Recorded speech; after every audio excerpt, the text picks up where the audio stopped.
Muy buenas tardes, gracias por aceptar la invitación a la teleconferencia de hoy. Recordemos que este espacio es gracias a la Alcaldía de Medellín y a la Secretaría de Salud. En la tarde de hoy tenemos el tema cómo debería darse la comunicación médico-paciente-familia para favorecer la adherencia a los programas. Nos acompaña nuestro facilitador en la tarde de hoy, el doctor José Abelardo Posada Villa.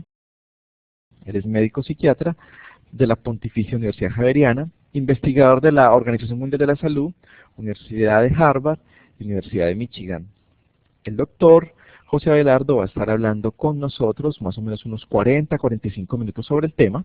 Si ustedes tienen alguna pregunta sobre el tema, por favor apúntela, porque luego vamos a tener un espacio de 15 minutos donde el doctor va a entrar a resolver todas y cada una de sus preguntas.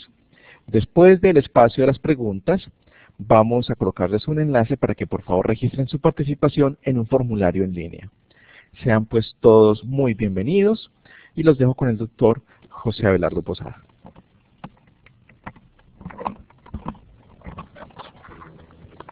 Muchas gracias. Una feliz tarde para todos y todas, con mi agradecimiento por participar en esta teleconferencia en la tarde de hoy.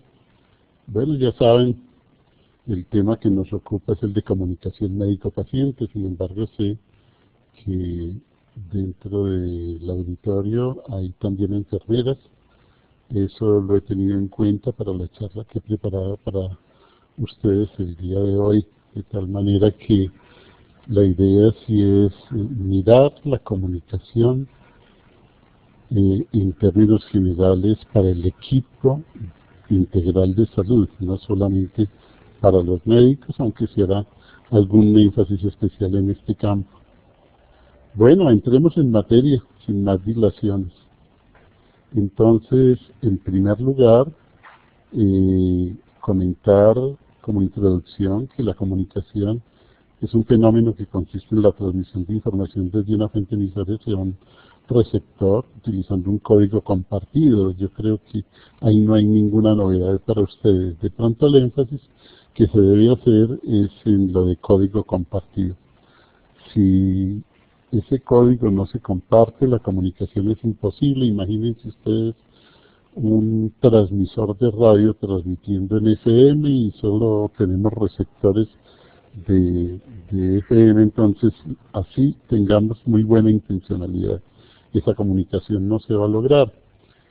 Y obviamente en salud en general y en medicina en particular, la comunicación humana es una variedad comunicacional caracterizada por la interacción y la utilización del lenguaje simbólico.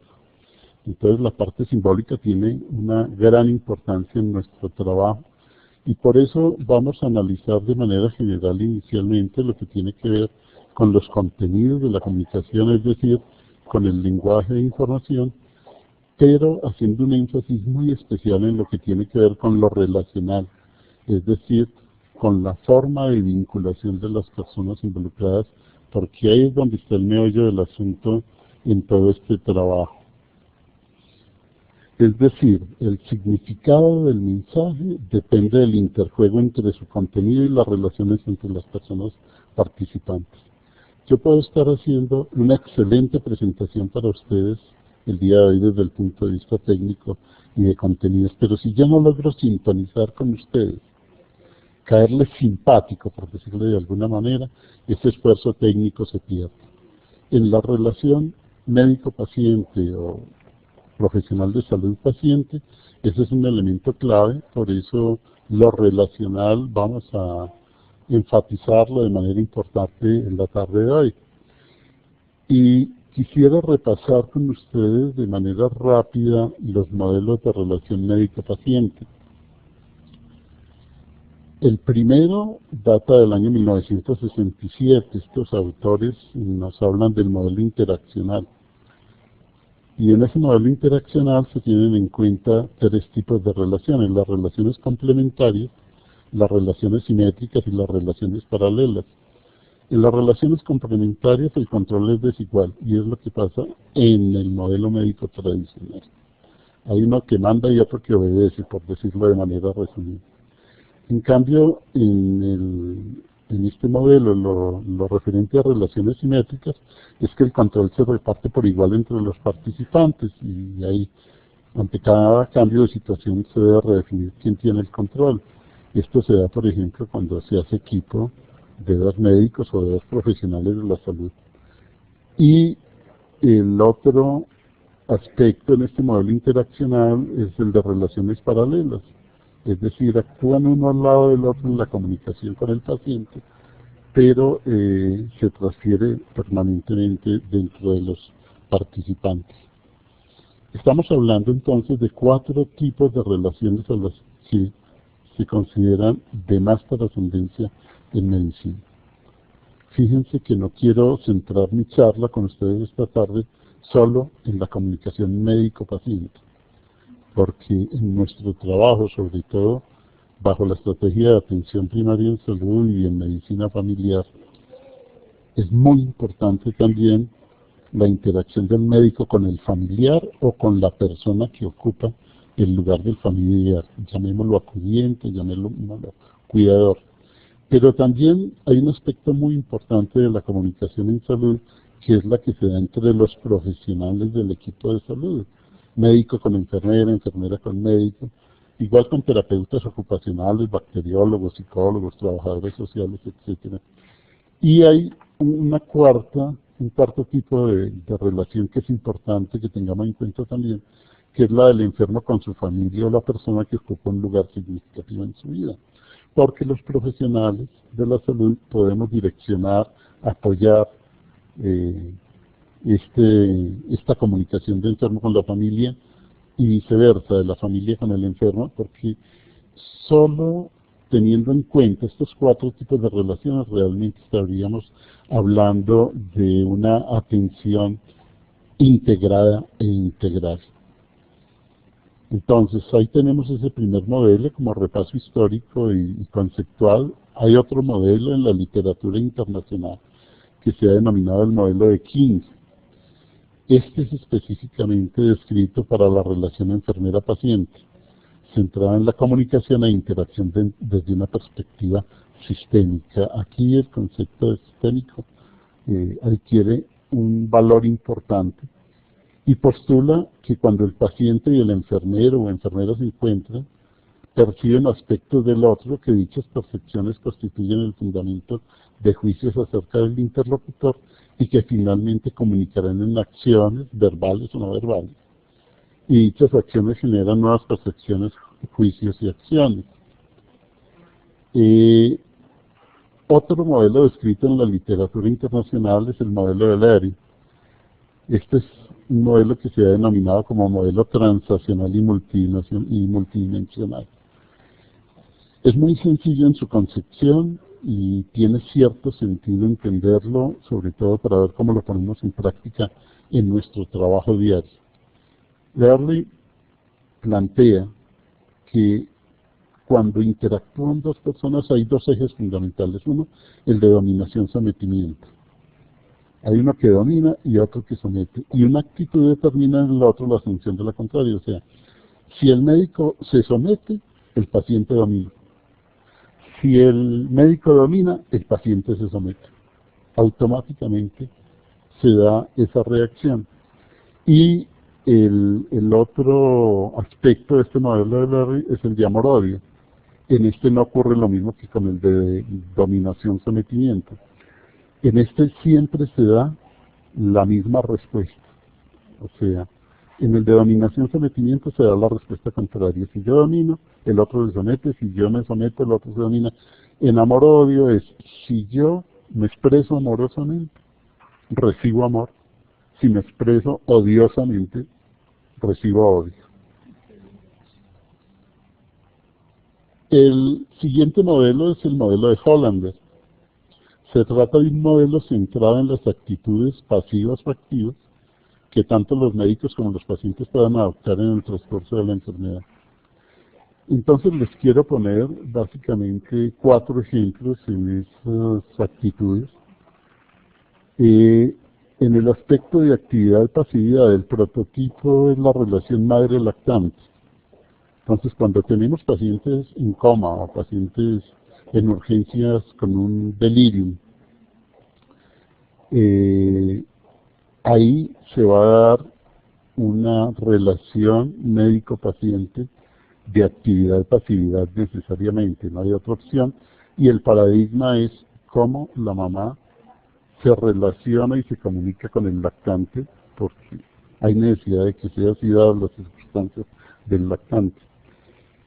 Otra posibilidad es una relación de dirección-cooperación. El prototipo es ya no lo que hace la mamá con el hijo, sino lo que hace el papá con el hijo. Y es el modelo de comunicación que se da cuando se presentan enfermedades agudas. Hay una persona que dirige la acción clínica y se espera cooperación del paciente. Hay otra posibilidad que es la de participación mutua y recíproca, que es ya no en casos de urgencia, de coma, de delirio, ni en enfermedades agudas, ya estamos hablando fundamentalmente de relación mutua y recíproca, con participación de ambos componentes de la relación, y es el prototipo de relación adulto-adulto. Y hay una cuarta versión que es la que se da en enfermedades crónicas, que tiene unas particularidades distintas. Entonces, fíjense, no podemos vender una receta de cocina de que la comunicación médico-paciente o enfermera-paciente es así, de tal forma, de una manera predefinida. Así como hay una alta variedad de pacientes y de usuarios de servicios, el profesional de la salud tiene que tener la habilidad y la capacidad suficiente para detectar en qué tipo de situación está, de tal manera que esa comunicación y esa interacción sea de actividad-pasividad, de dirección-cooperación, de participación mutua recíproca o la típica relación que se da en enfermedad crónica, que es mucho más libre. Hay otro modelo descrito en la literatura internacional, que son los modelos basados en la vida ética. Todos sabemos en las últimas décadas el gran desarrollo que ha tenido la vida ética a partir de la Primera, Segunda Guerra Mundial, de todos los descubrimientos que se han hecho en ciencias, pero en especial en biología y en medicina, que nos ha llevado a replantear la relación médico-paciente desde la vida ética, y son los que se definen según los principios de esta disciplina. Repasémoslos muy brevemente. Esos principios de la bioética, que nos podemos concentrar en 5, son los fundamentales y que obviamente deben ser tenidos en cuenta en la relación médico-paciente y sobre todo en el aspecto de comunicación en esa relación. El primer principio es el de respeto por la autonomía, es decir, la persona tiene derecho a decidir por sí misma. El segundo principio de la bioética, el de beneficencia, buscar el bien del paciente. El tercer principio, el de no maleficencia, es decir, no dañar o no exponer a riesgos innecesarios. El cuarto principio es el principio llamado de doble efecto. Este ocurre cuando las acciones que el médico realiza pueden tener un buen o un mal efecto, y solo se afectan si se realizan con la intencionalidad de lograr un buen efecto. Y el quinto principio es el de justicia, pues que es muy claro, todas las personas tenemos la misma oportunidad de recibir la atención médica que necesitamos. Y en este modelo, desde la bioética, hay 2 reglas fundamentales. Y aquí de pronto sí vamos a encontrar algo de novedad, porque la segunda que aparece en la pantalla, que es la de confidencialidad, eso desde la época de Hipócrates lo manejamos perfectamente en medicina. Este principio que promueve la confianza y es mantener el secreto profesional.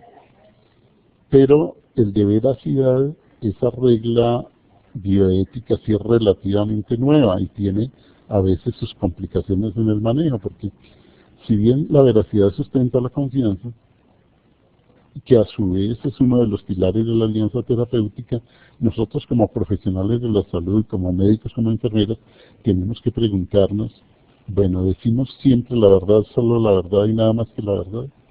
¿Decimos la verdad completa o incompleta?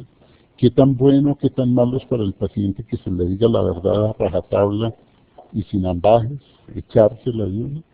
Entonces, vayan pensando ustedes en la experiencia clínica, qué tan fácil y qué tan pertinente es aplicar esa regla de veracidad. De todos modos, los modelos actuales se inclinan cada vez más por estas dos reglas fundamentales, que son la de la veracidad y la de la confidencialidad. Recordemos que la confidencialidad, inclusive desde el punto de vista legal, no hay sino 2 o 3 situaciones en las cuales se puede romper desde el punto de vista bioético el secreto profesional. Y es cuando el paciente está poniendo en peligro la vida de otros o está poniendo en peligro su propia vida.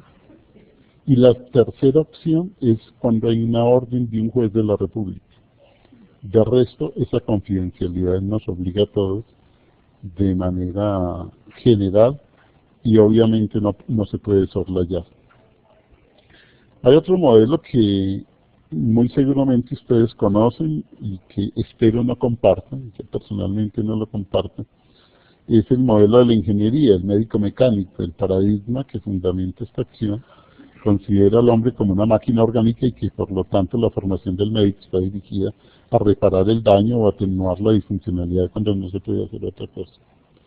Entonces, en ese modelo del médico mecánico, entre comillas, el médico diagnostica y propone un tratamiento, el paciente toma la decisión, de todos modos se preserva la libertad del paciente. Mire, lo que usted tiene es esto y lo que yo le propongo de tratamiento es esto, el paciente decide si lo acepta o no.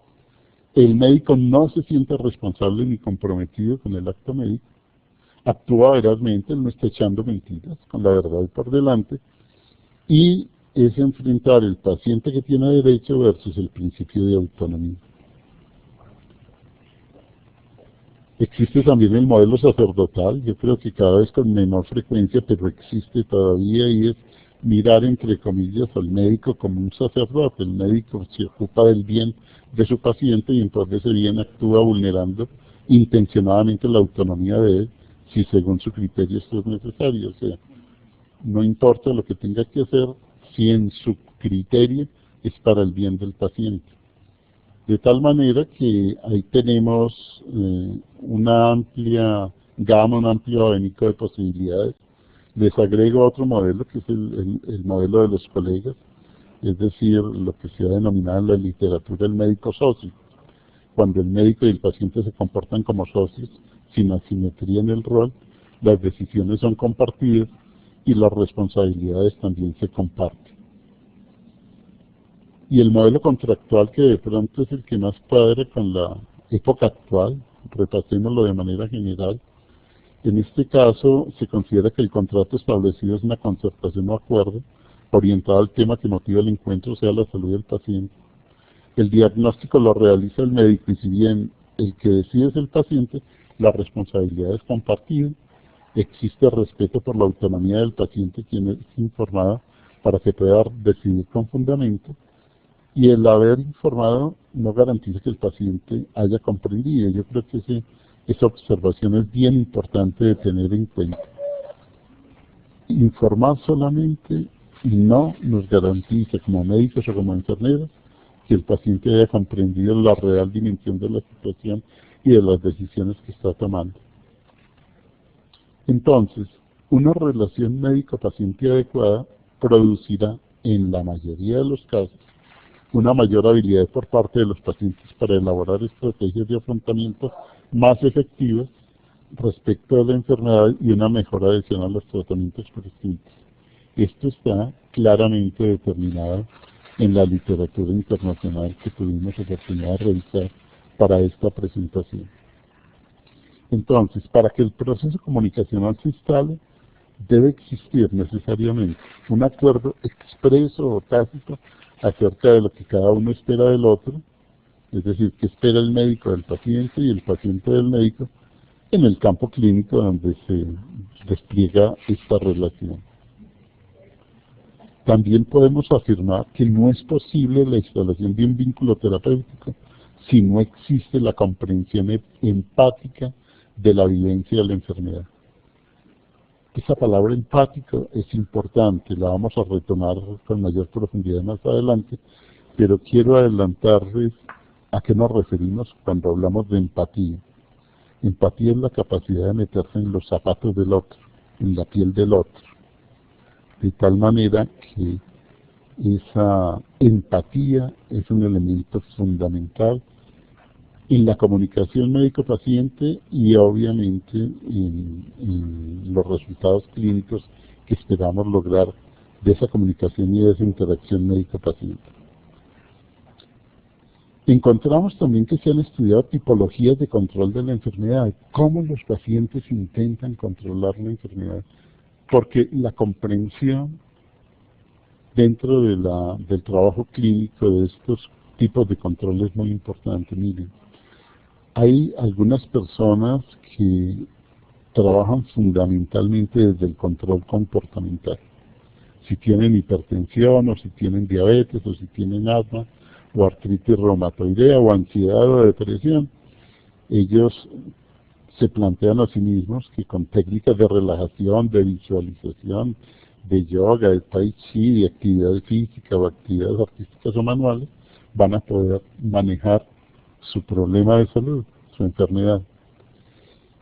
El perfil de las personas que utilizan esta modalidad de control comportamental son aquellas que son muy activas, muy dinámicas, afrontadoras, no tienen ni pizca de dependencia, son inquietas, movedizas, activas, proactivas, diría yo.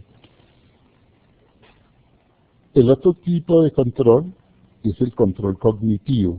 ¿Por qué les quiero describir estos diferentes tipos de control? Porque, como les decía hace un rato, no hay fórmulas, no hay recetas de cocina para tratar a todos los pacientes con el mismo esquema. El clínico y los que tienen ya larga experiencia dentro del auditorio lo saben, el clínico va desarrollando unas habilidades para detectar si ese paciente, si esa persona, si ese usuario de servicios tiene un tipo de control comportamental, porque eso nos puede orientar las acciones, o si es un tipo de control cognitivo. Los pacientes con control cognitivo controlan el temor y la angustia mediante mecanismos cognitivos como las visualizaciones o las técnicas psicoeducativas. Entonces, fíjense, se pregona mucho la psicoeducación en salud mental y se pregona mucho la educación en salud. Eso no sirve para todo tipo de pacientes. Tenemos que detectar muy claramente a quienes dirigimos este tipo de acciones y que realmente les sirven. Y es aquel tipo de pacientes que tiene fundamentalmente un control de tipo cognitivo. Hay otros que no son ninguna de las anteriores, que son fundamentalmente los que ejercen un control de su angustia, de su ansiedad, de sus temores a través de la información. Y entonces están metiendo a averiguar con el doctor Google, en internet, en todas las páginas, en todas las publicaciones, preguntan aquí, preguntan allá, compran libros sobre el tema.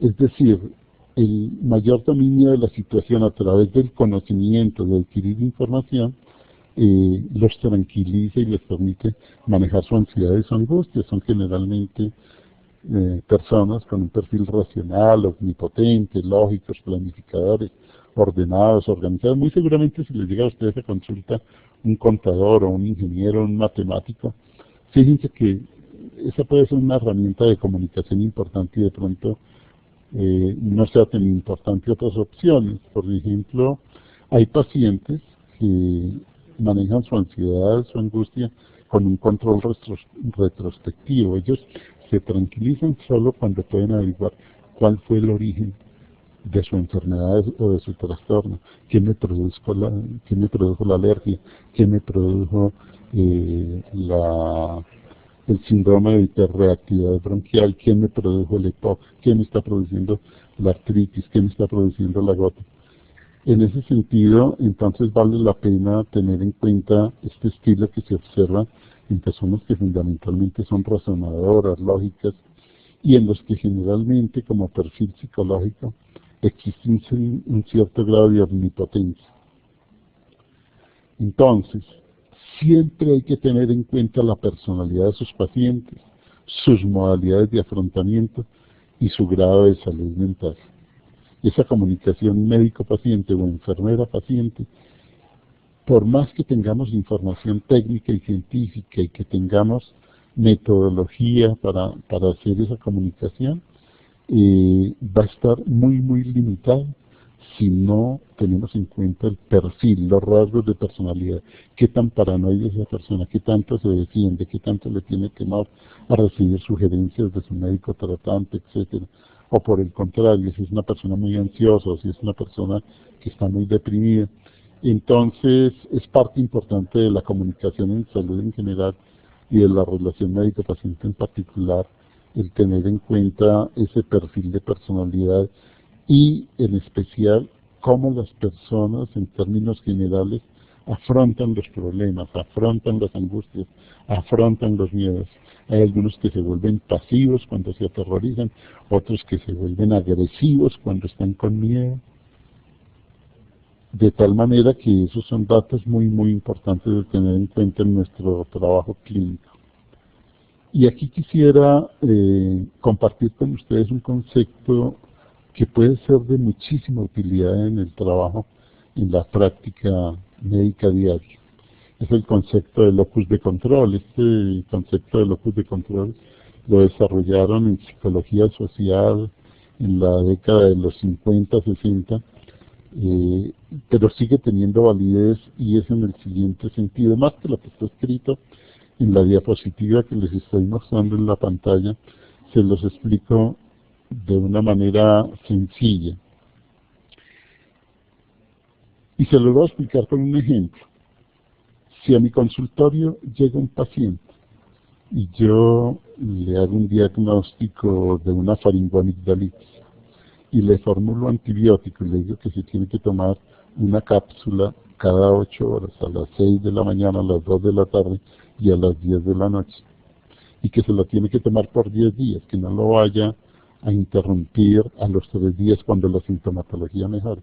Hay pacientes que son llevados de su parecer, esos son los que se llaman de locus de control interno.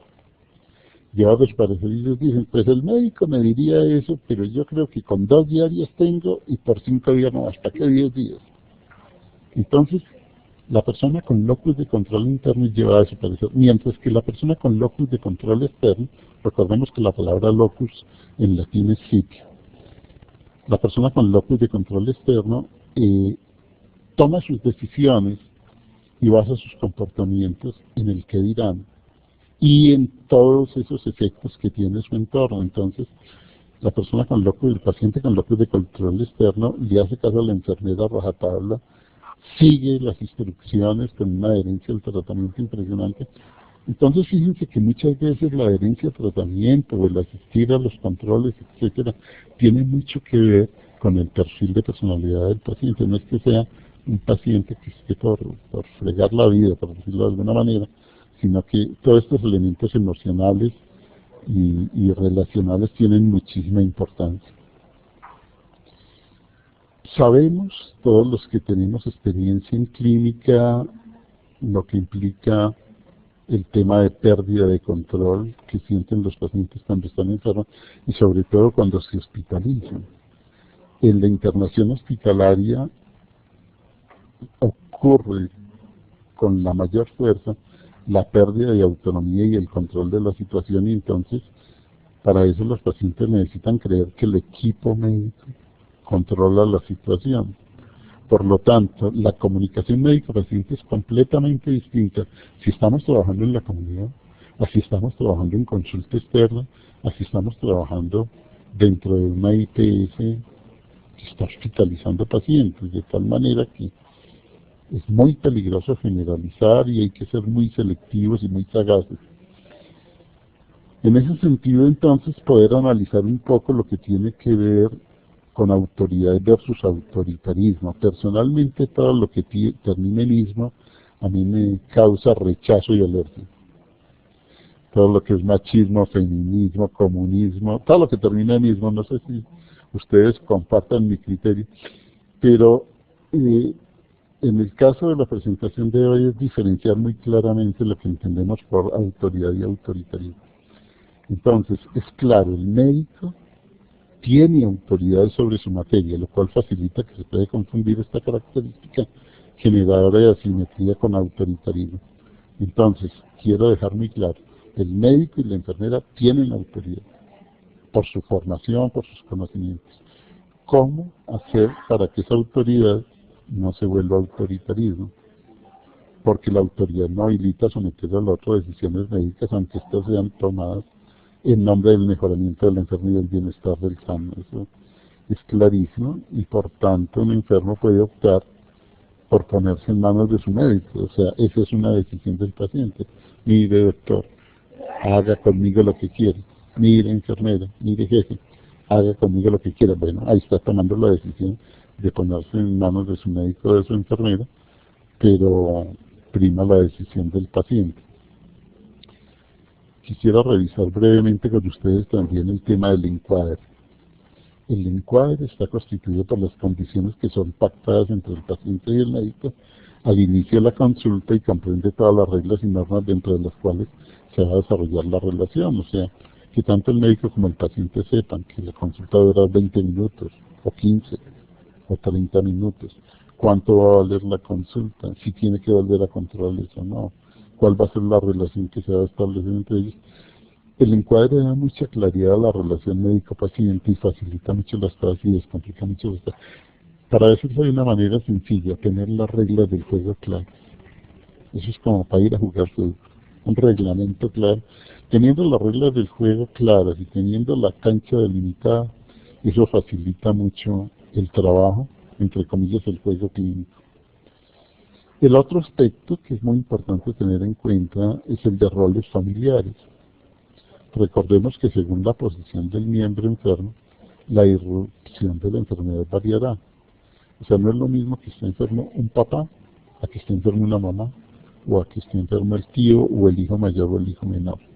Esto tiene implicaciones muy importantes que van a manifestarse en el cuadro clínico y sobre todo en la forma de comunicarse y de reaccionar. Imaginémonos que vamos a hospitalizar a una mamá cabeza de familia que tiene 2 o 3 niños pequeños y ella me dice, doctor, pero ¿cómo me va a dejar hospitalizada ahora si yo tengo 3 niños en la casa y están solos? Eso tiene que ver con la comunicación y con las decisiones clínicas, entonces son elementos que es importante tener en cuenta. Y por eso es muy importante el trabajar sobre el apoyo a la familia. O sea, cuando un médico o una enfermera se comprometen con un paciente, se están comprometiendo también con su familia y con sus allegados más cercanos. Y para hacer una atención integral, como lo decíamos al principio, pues estos elementos son importantísimos también. Entonces, para que un grupo familiar o un miembro de una familia pueda funcionar como apoyo de un paciente grave a lo largo de un tiempo prolongado, es necesario que el equipo tratante le dedique un espacio para contenerlo. A esa familia hay que escucharla, hay que oírla, hay que verla, hay que atenderla, hay que entenderla, hay que hacer un ejercicio de empatía con ella. Y por otro lado, la necesidad que tiene la familia para manejar su angustia, sus ansiedades, sus miedos, de recibir información, para que el familiar o amigo que apoya al paciente pueda cumplir con esa tarea que es tan importante para nosotros, que nos apoye en ese tratamiento o en esa rehabilitación. Debe conocer cuál es la situación a la que se está enfrentando. Por lo tanto, debemos perfeccionar nuestra capacidad de comunicación, no solamente médico-paciente o enfermera-paciente, también hay que desarrollar habilidades y competencias para comunicarnos adecuadamente con las familias, con los amigos, con los acudientes, con los cuidadores.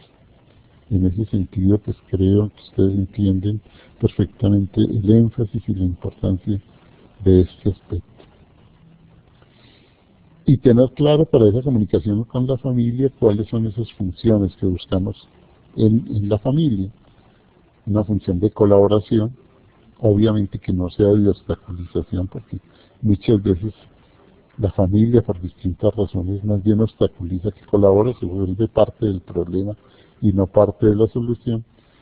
Hay familias que no se meten en el rol de colaborar con el terapeuta, ni se meten a obstaculizar abiertamente los procesos de tratamiento.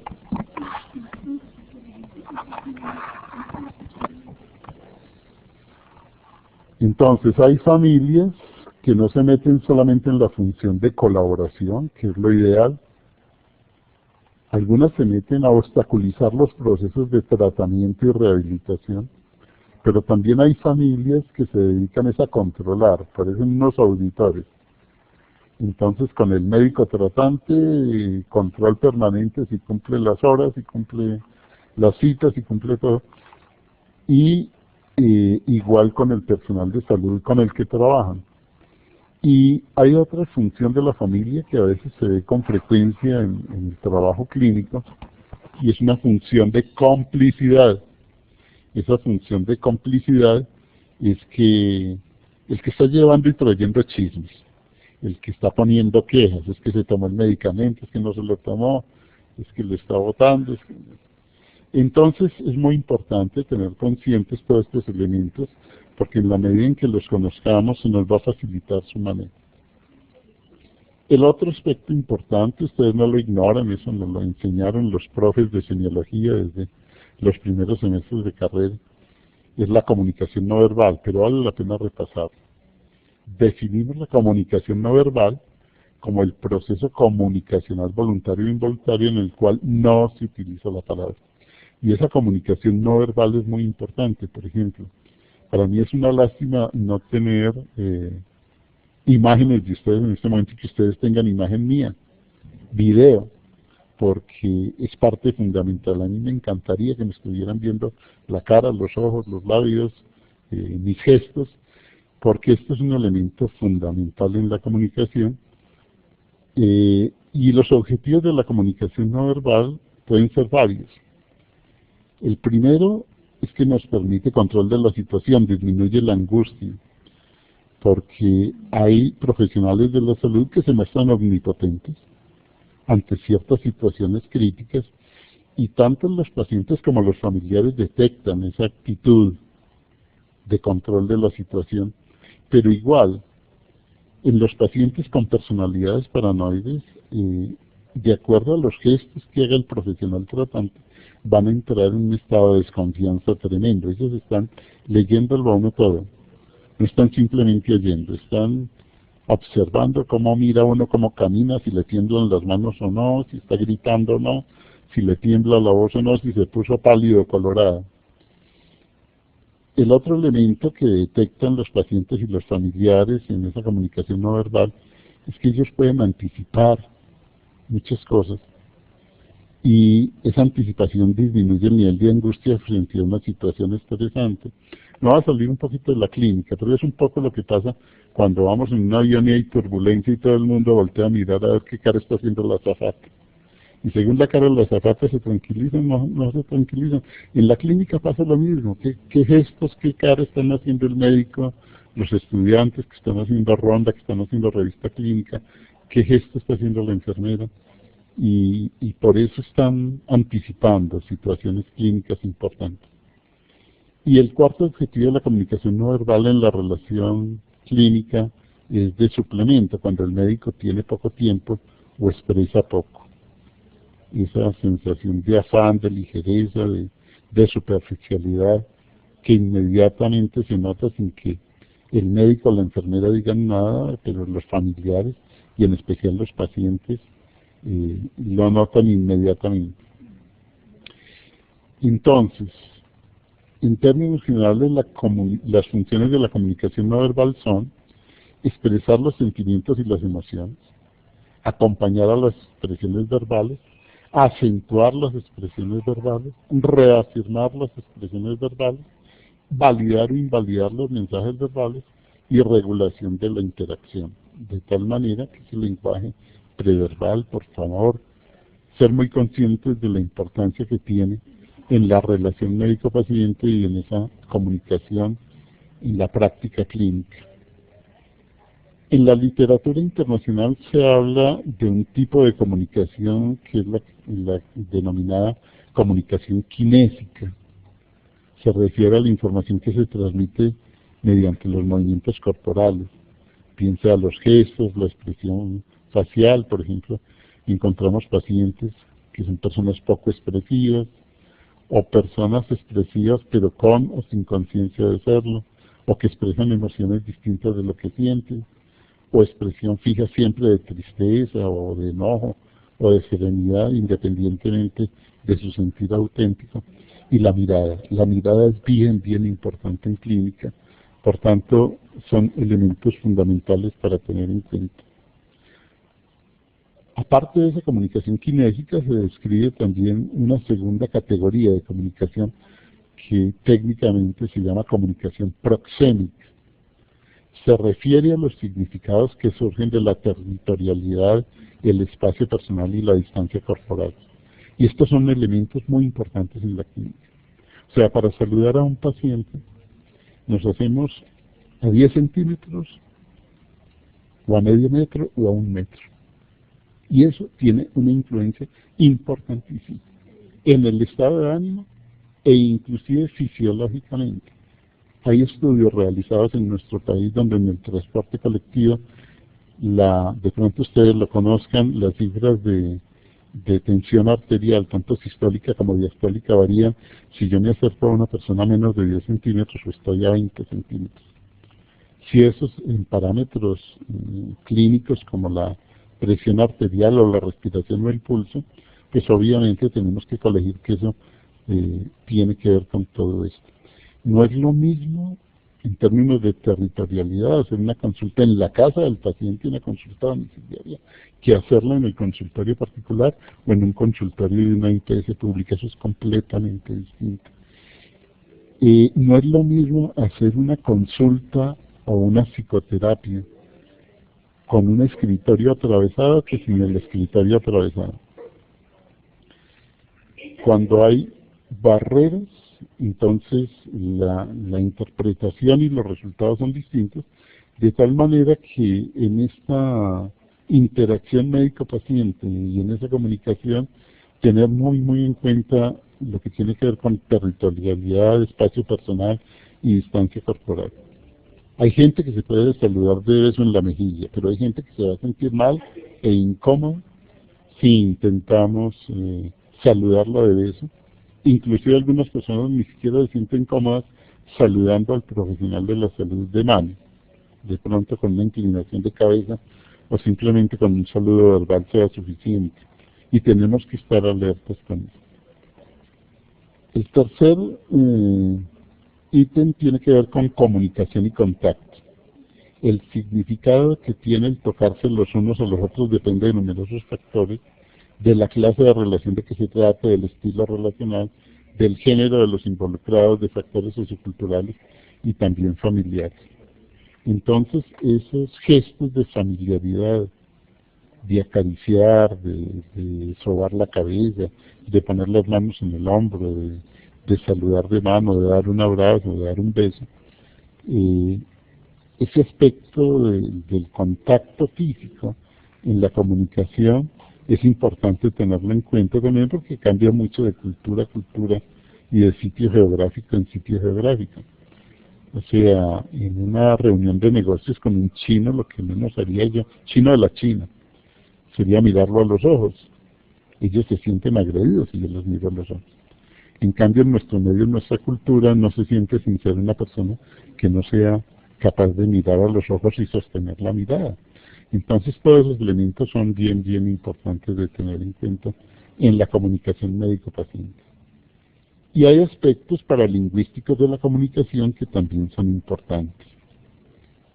Son importantes la intensidad de la voz y su volumen, los silencios, el modo de marcar algunas palabras, la cadencia, los tonos y la extensión. Entonces, si gritamos o hablamos pasito, si tenemos una voz dulce o una voz brusca, fuerte, la musicalidad, cuando hablamos, cuando pronunciamos, en qué temas hacemos énfasis o en qué palabras hacemos énfasis, son elementos fundamentales en esa comunicación. Y el quinto elemento es lo que tiene que ver con el entorno y sus significados. El ambiente físico transmite mensajes diferentes según disposición de ambientes, colores, aislamiento sonoro, temperatura. Les pongo ejemplos concretos. Hay estudios de arquitectura y urbanismo que comprueban que la agresividad en los pacientes en clínicas psiquiátricas y en cárceles disminuyen si las rincones de las paredes desaparecen, si son puras curvas y si la pintura es rosada, por ejemplo. De tal manera que el ambiente físico tiene mucho que ver con este tema, la iluminación, la distribución de los muebles en el consultorio, etc. Ese espacio físico, el aislamiento sonoro, la temperatura, etcétera, son muy, muy, muy importantes en este campo, de tal manera que hacer una consulta en un ambiente donde se sienta frío es completamente distinto en sus resultados a hacer una consulta y una intervención terapéutica en un sitio cálido, amable, suave, donde las personas se sientan seguras, donde las personas sientan que no se está violando su privacidad porque desde la habitación contigua se percibe todo lo que se habla o todo lo que se hace. Todo esto es comunicación en salud y todo esto tiene que ver con nuestro ejercicio profesional. Entonces miremos el paciente y el proceso comunicacional.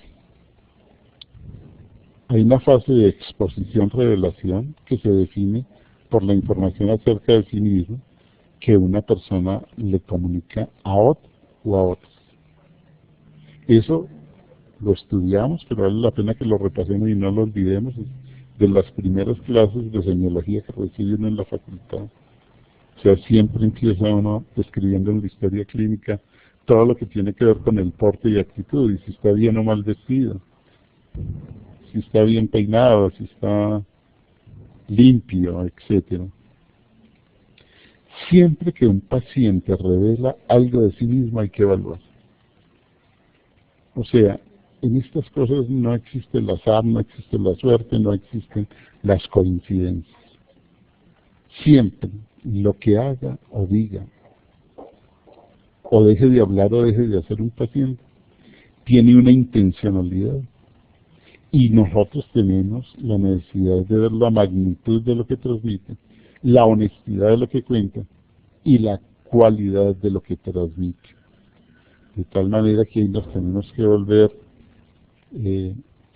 unos duros para el tema. Eso es lo que se llama ojo clínico, entre otras cosas. O sea, lo que da la experiencia encima de toda la adecuada formación técnica y científica, la experiencia y una actitud humana ante este tipo de situaciones. El otro aspecto que quiero comentar con ustedes es lo que tiene que ver con exposición terapéutica. Las características fundamentales de la exposición terapéutica es lo que se cuenta debe ser cierto, debe ser una vivencia que involucre al paciente, debe ser intencional y al servicio de una línea de trabajo o de una meta particular. Entonces, en el primer renglón tenemos lo de certeza, lo de verdad, que siempre debe primar en la relación médico-paciente y en la comunicación entre en esta vida. Pero también el de vivencia que involucra al paciente. Eso hace parte fundamental del acto médico y por lo tanto la intencionalidad es muy importante también, o sea, que tenga un fin, que tenga un sentido. Cuando hablamos de exposición no terapéutica, cuando es competitiva, cuando es intercambio de roles, cuando el paciente quiere volverse médico, pues, quiere volverse enfermera y sabe más que el médico o que la enfermera, o a la inversa. Cuando el médico o la enfermera quieren darle la sensación o hacerle creer al paciente que ellos son los que saben, que ellos son los que tienen la última palabra, que son los poseedores de la verdad. Y la otra situación que se considera exposición no terapéutica es cuando el paciente, por decirlo de una manera burda, se quiere meter al rancho, empieza a hacerle preguntas de datos personales al médico: cuál es su nombre completo, cuál es su segundo apellido, dónde vive, si está casado o no, cuántos hijos tiene, etcétera. Ese tipo de exposición es lo que se denomina técnicamente exposición no terapéutica y que no ha lugar en la relación médico-paciente. Hablemos un poco ahora de la asimetría de la relación terapéutica y de la alianza terapéutica. Sabemos que el impacto de la alianza terapéutica es fundamental en los resultados tanto del diagnóstico como del tratamiento y del pronóstico. Entonces sabemos que la relación médico-paciente es asimétrica desde el punto de vista de los roles que ambos desempeñan, y eso no lo podemos cambiar. Hay uno que es el que tiene la tecnología y el conocimiento, y sobre todo que se siente en la posibilidad de ayudar.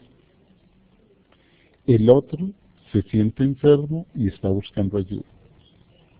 La idea es cómo ante esa realidad inicial se puede dar un balance a esa relación para realmente hacer una alianza terapéutica. Entonces, a pesar de la asimetría propia de esta relación, hay que tener siempre presente que esto no significa desigualdad de los miembros de esto.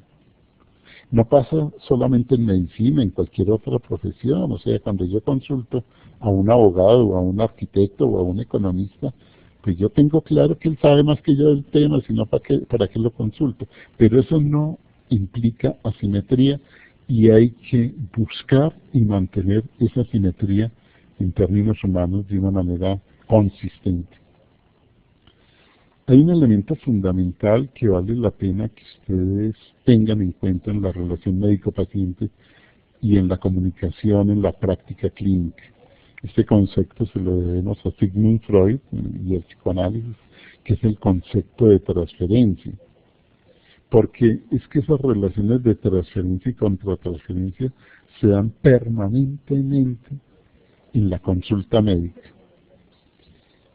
Entonces, la transferencia consiste en la superposición inconsciente del pasado infantil del paciente con el presente, de tal manera que en sus conductas en el curso del tratamiento, la transferencia aparece como comportamientos inadecuados, como afectos desajustados, que no corresponden ni en calidad ni en magnitud a la situación real.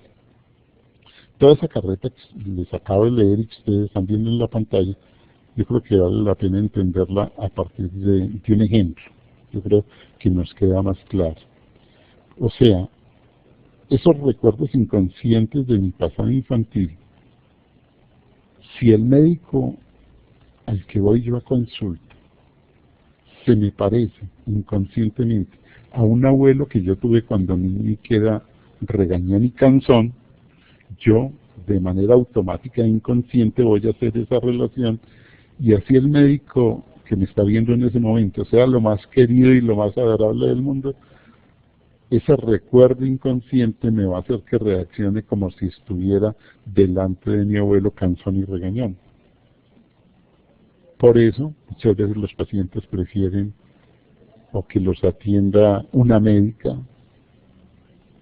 o no una mujer, sino un hombre, o que sea de mayor edad o que sea de menor edad, y todos esos elementos no son voluntarios en el paciente, no estén armando ahí todo ese rollo para molestar y para dificultar la consulta.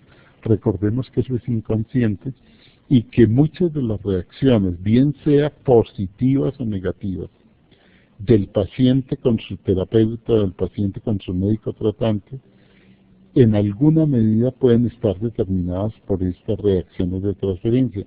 Pero igual pasa en la contratransferencia, es decir, a los médicos y a las enfermeras nos pasa lo mismo con los pacientes. Si nosotros recibimos en el servicio de urgencias o estamos atendiendo en la clínica, en el servicio de agudos, a una señora que se parece a mi mamá, que me recuerda consciente o inconscientemente, o a una tía muy querida que yo conozco, entonces pues el manejo y el trato van a ser necesariamente distintos. No nos extrañemos de eso. Y recordar que esa transferencia y contratransferencia puede ser positiva, puede ser negativa, puede ser para mal o para bien en esta relación profesional de la salud paciente.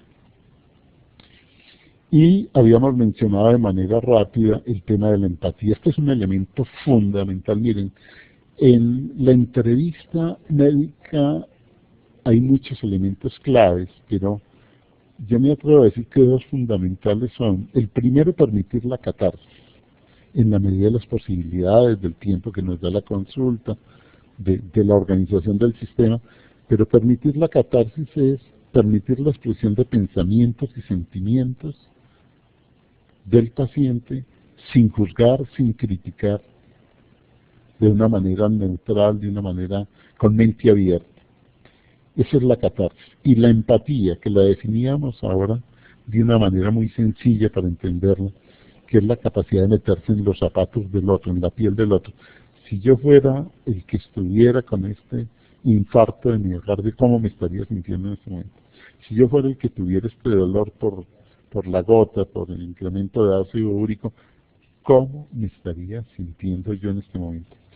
Ese ejercicio empático es absolutamente fundamental. En eso tienen que haber una movida importante que yo creo que vale la pena también puntualizar a estas alturas de la conversación. Nosotros, para poder atender de manera integral y adecuada y humanizada a un paciente, tenemos que ser empáticos, ponernos en la posición de él.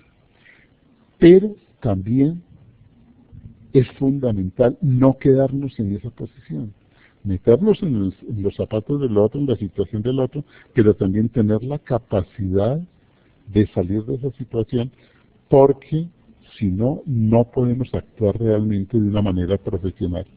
Nosotros actuamos como profesionales, integralmente hablando, si nos metemos en la piel del otro, pero si tenemos la capacidad de salir de esa situación y poder mirar a la persona de manera objetiva para poderle ofrecer una ayuda profesional. Digámoslo de una manera sencilla, no me puedo sentar a llorar al lado del paciente. Tengo que entender sus sentimientos, sus emociones, sus pensamientos, sus sufrimientos, sus alegrías, pero tener la capacidad de objetivar, porque si no, no estamos siendo realmente profesionales. Espero que estén tomando apunticos para la sesión de preguntas y respuestas que hay después de esta presentación. Entonces, el método de comprensión psicológica en la consulta médico-paciente o en el trabajo clínico médico-paciente son tres elementos fundamentales. El primero, empatizar, eso que hablamos de meterse en la piel del otro. Pero tiene que haber el segundo paso, que es tomar distancia. No nos podemos quedar metidos allá con el paciente porque no lo vamos a poder ayudar. Y después de tomar distancia, entonces valorar, utilizar todos nuestros conocimientos, toda nuestra experiencia, toda nuestra tecnología para valorar la situación y así poder ofrecer realmente una ayuda adecuada a nuestro paciente y a sus familias. Recordemos que un elemento fundamental acá es la confianza. Existen comunicaciones que debilitan la confianza y otras que las favorecen. Por ejemplo, debilitan la confianza el juzgar, la mejora el comprender. Voy a citar las que no, las que debilitan la confianza. Juzgar, el autoritarismo, la manipulación, el desinterés, la superioridad y la rigidez. Ver como positivo la comprensión, la cooperación, la honestidad, la empatía, el sentirse iguales como personas y la flexibilidad, por supuesto. Entonces, actitudes terapéuticas. La tolerancia, pero no una tolerancia cualquiera, no podemos confundir la tolerancia con la alcahuetería. Es una tolerancia discriminada, con criterio. La otra actitud terapéutica es la disponibilidad del paciente y del médico. Y fíjense que estoy hablando paciente y médico, no es solo de parte del médico. Esto es una guía y esto tiene que ser de parte y parte. La escucha imparcial, sin criticar, sin juzgar, eso es absolutamente fundamental. No hacer juicios de valor. El paciente no está yendo donde un cura para que le diga si esto es bueno o es malo, o es pecado o no, no. Esa escucha imparcial, que no estamos metidos en el terreno de la moral o de la ética, sino de la medicina, esa escucha imparcial es clave. Compromiso con el paciente, claro que sí, y del paciente con el médico también, pero es un compromiso condicional, no es un compromiso pues llevado a ultranza, no, es compromiso dentro de la lógica, dentro del sentido común, responsabilidad, capacidad para tomar decisiones, capacitación profesional, por supuesto, y capacidad para controlar lo que llamaban los latinos el furor curandis, o sea, que uno se le mide a todo, a lo que sea, vamos a curar lo que se nos atraviese y como sea, no importa los medios. Entonces, pues tener ese mínimo de humildad para decir, yo en este caso puedo ayudar, en este caso no puedo, le pido ayuda a otra persona, o le digo al paciente pues que la situación clínica está tan avanzada que no me puedo comprometer con una curación. El otro elemento importante en la comunicación médico-paciente es lo de confirmación y reconocimiento. Entonces, cuando uno confirma algo al paciente o a la familia, eso es un modo de comunicación que tiene como objetivo que el interlocutor se sienta aceptado, reconocido y respetado, independientemente de que compartamos o no sus ideas, siempre que estas no sean francamente patológicas, obviamente. Estamos hablando de personas que no tienen trastornos psiquiátricos graves, pues eso yo creo que vale la pena mencionarlo de manera clara, pero el confirmar y el reconocer, así no estemos de acuerdo, es un gesto importantísimo en la comunicación médico-paciente. ¿Cuándo estamos haciendo expresiones confirmatorias en esa comunicación? Cuando se responde a la pregunta del paciente, cuando se acuerdan cosas con el paciente, cuando se fortalece y se apoya al paciente y cuando somos empáticos con él. Esas son expresiones confirmatorias, bien sea en la comunicación verbal o en la comunicación no verbal. Y las actitudes que confirman al otro. Recuerden la importancia de lo actitudinal en la comunicación. La Organización Mundial de la Salud lo tiene claramente estandarizado. Cuando hablamos de conocimientos, actitudes y prácticas, lo actitudinal tiene un 60% de peso específico, versus 20% para los conocimientos y 20% para los comportamientos. O sea, si para graficarlo de alguna manera, si tuviéramos 100 minutos de consulta, de esos 100 minutos deberíamos dedicarle 60 minutos a lo actitudinal, 20 a lo comportamental o acciones concretas y 20% a lo cognitivo. Entonces, teniendo claro la importancia de lo actitudinal que hace el 60% de la relación médico-paciente, el modo relajado pero firme, la amabilidad y calidez, el mantener el contacto visual con el paciente, el utilizar un tono de voz que sea expresivo, que sea agradable, evitar palabras técnicas, mantenerse cerca del paciente mientras se le habla, no parecer serio ni preocupado y estar atento a lo que el paciente dice. Este listado no agota todas las posibilidades, son simplemente ejemplos para que ustedes perciban a qué nos referimos con actitudes que confirman al otro. En cuanto a la entrevista médica, entonces, esta constituye el momento de encuentro de los participantes de un vínculo comunicacional y afectivo que persistirá a lo largo del tiempo, modificándose y evolucionando al unísono con los protagonistas. Es distinto esa entrevista médica y esa actividad comunicativa cuando atendemos a un paciente en urgencias, que está a merced del profesional por su situación clínica, está en coma, o está convulsionando, o está con un delirium tremens, versus un paciente que está en un cuadro agudo, que es completamente distinta a la interacción y la comunicación con un paciente que tiene una enfermedad crónica no transmisible, o una enfermedad infecciosa, por decir algo, VIH-Sida. De tal manera que tenemos que irnos adecuando a esas circunstancias, y de acuerdo con la modalidad de la conducción de las entrevistas, estas las podemos clasificar en entrevistas dirigidas, semidirigidas y entrevistas libres. Generalmente, de acuerdo a la gravedad del cuadro clínico y al tipo de servicio donde estemos haciendo la atención, van a ser más entrevistas dirigidas, porque hay que tomar decisiones rápidas, tener un diagnóstico apropiado rápido y salvar vidas, versus entrevistas semidirigidas que se dan más en la consulta externa o en el consultorio particular, donde hay un poco más de tiempo y de calma, Y las entrevistas libres, esas sí las dejamos más bien para los psicólogos y psiquiatras que se dedican a hacer psicoterapias, sobre todo con una orientación psicoanalítica o psicoanálisis clásico propiamente dicho. Simplemente la menciono para tener en cuenta pues que es otra modalidad de intervención. Revisemos de manera somera entonces las fases de la entrevista clínica. Hay una primera fase que en términos técnicos y siguiendo estos esquemas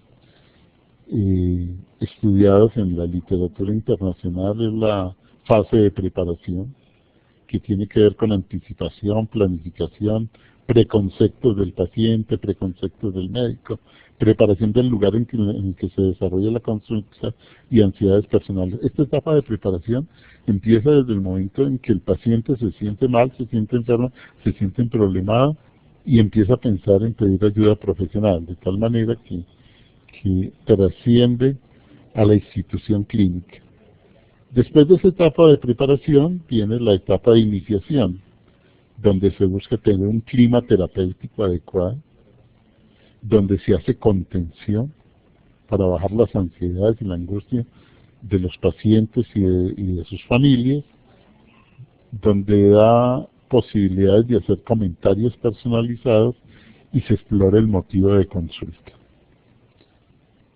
La siguiente fase, en estas descripciones tradicionales, es la de exploración, la historia de los problemas, es decir, la elaboración de una historia clínica completa en términos de antecedentes, pero que se debe completar con evaluación de la expresión de sentimientos, no olvidarnos de que somos cuerpo y alma y esa parte emocional que es tan importante en este caso, y obviamente el examen físico en estos temas que ustedes los manejan de manera adecuada, no me voy a detener en ello, pero sí hacer un poco de énfasis en la siguiente fase que es la determinación, porque como lo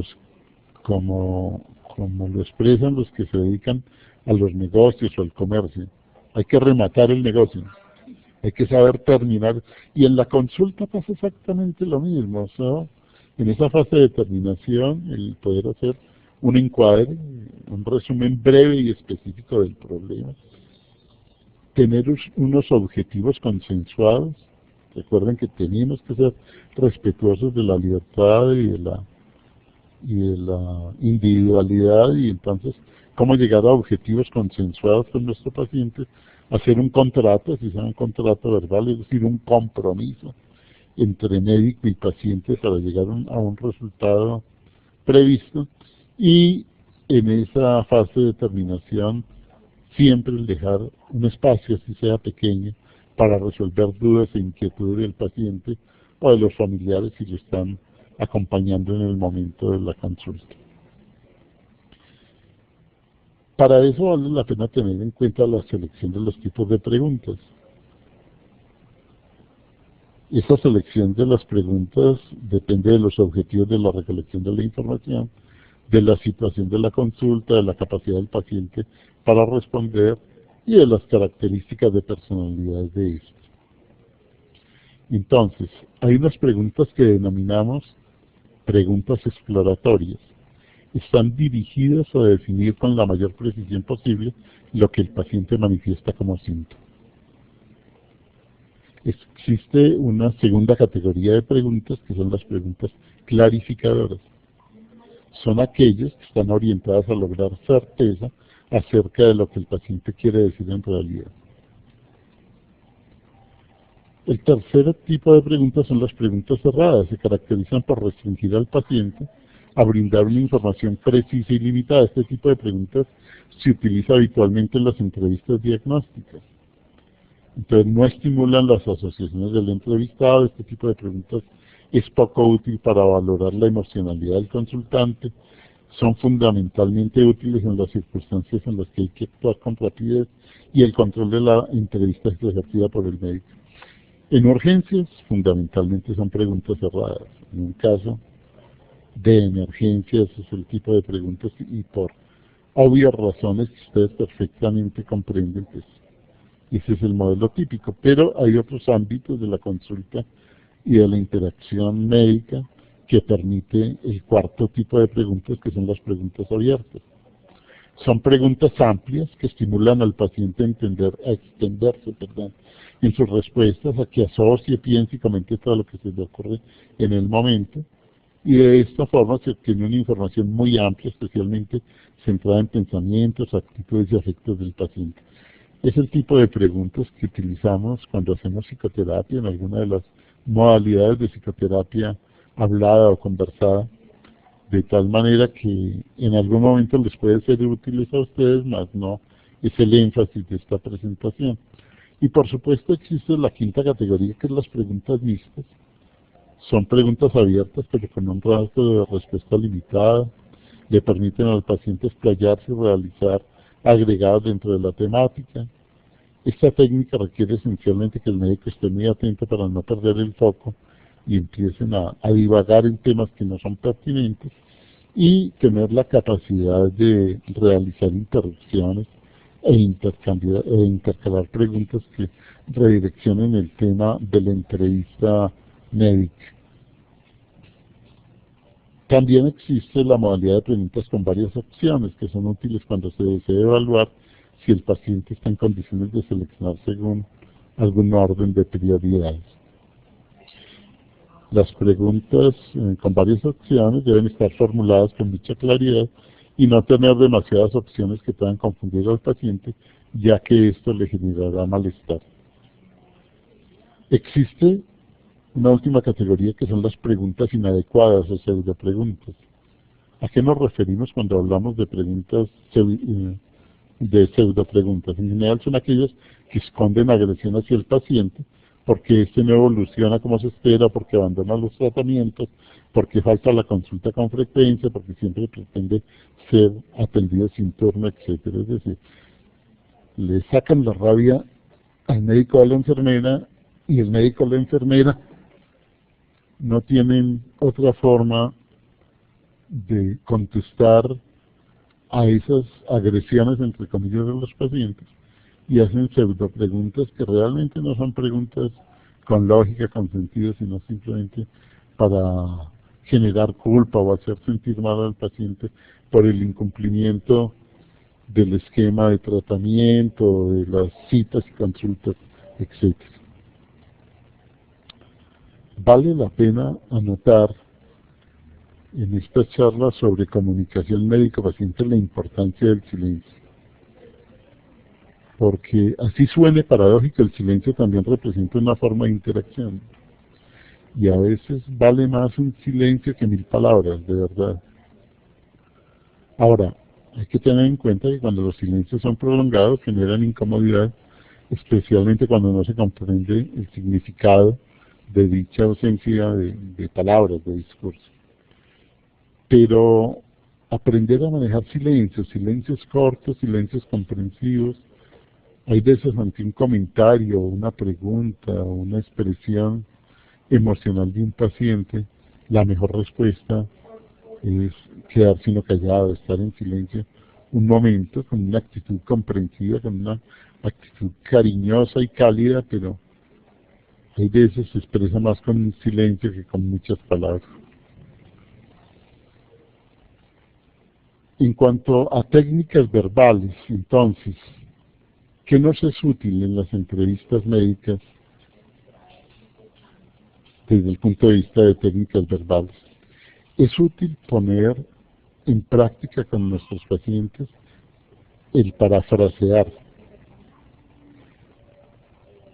Parafrasear es repetir lo que el paciente ha dicho utilizando otras palabras. Eso ayuda mucho a dar claridad y a generar conciencia.